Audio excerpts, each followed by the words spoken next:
Veš, sine, res je, da zdaj razpadajo, ampak v mladih letih so bili pa močni. V mojih mladih letih. Oni niso bili nikoli mladi. V stranki, ki še vedno živi. No, mogoče je bolj na življenjski podpori. V bistvu je že klinično mrtva. Se v ozadju že dogaja boj za njihovo zapuščino. Nekateri sklepajo, da jo bo dobil njen stari tovariš ali pa tisti čudni plešasti sorodnik, ampak verjetno jo bo na koncu dobila kar njena mlada ljubica. To jesen bomo videli, kako se bo iztekla jesen njihovega življenja.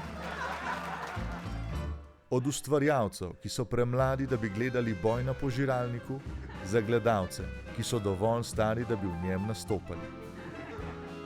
S polno hitrostjo prihaja film Boj za upokojence.